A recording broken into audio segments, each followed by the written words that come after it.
మా దగ్గర బేసిక్ వచ్చేసి సపోజ్ వినుకొండ అనుకోండి, వినుకొండ ఏరియా అయితే మీకు 12 లక్షల రూపాయలకి హాఫ్ ఎకర్ వస్తుందండి. అదే నారాయణఖేడ్ అయితే 18 లక్షల రూపాయలకి వస్తుందండి. సో ఈ హాఫ్ ఎకర్ ల్యాండ్ కొన్న తర్వాత మీరు మాకు మా దగ్గర ఇన్వెస్ట్మెంట్ చేసుకుని 1 month లో 45 days లో మీరు కొనుక్కొని సో రిజిస్టర్ చేసేసుకుంటారు ల్యాండ్. అది ల్యాండ్ మాకు 15 years లీజ్కి ఇస్తారు, 15 సంవత్సరాలు లీజ్. ఎందుకంటే మాకు ఖచ్చితంగా మా డ్రీమ్ ఫుల్ఫిల్ కావాలన్నా కానీ, లేదా మీ ఇన్వెస్ట్మెంట్ ఒక చెట్టు వచ్చేసి ఒక ఖర్జూర చెట్టు 6,500 రూపాయలు పడుతుందండి.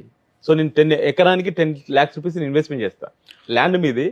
దాని మీద పెట్టే పెట్టుబడి నాది. సో నాకు ఆ రిటర్న్స్ నాకు ప్రాఫిట్స్ తో రావాలి, నెక్స్ట్ ఇంకా నేను అనుకున్నది సాధించాలనుకున్నప్పుడు ఖచ్చితంగా మీ ల్యాండ్ అక్కడ 15 years ఉండాలి.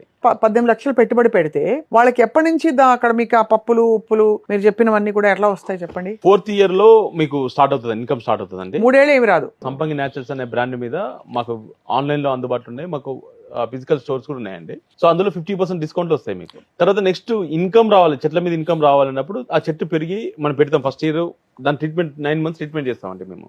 ఇన్కమ్ స్టార్ట్ అయినప్పుడు అది చెట్టు మనకు అప్పుడు ఒక హాఫ్ ఎకర్కి వచ్చేసి 50,000 నుండి 70,000 రూపాయల మధ్యలో వస్తాయండి. అలా సంవత్సరానికి 1 yearly వన్స్ వస్తుంది అనమాట. సీజనల్ ఫ్రూట్ ఇయర్లీ వన్స్ వస్తుంది. గ్రాడ్యువల్ గా పెరుగుకుంటా మనకు 10th year అయిన తర్వాత స్టాండర్డ్ అయిపోతుంది. సో 10th year లో మీకు 7 lakhs రూపీస్ పర్ యానం వస్తుంది అనమాట.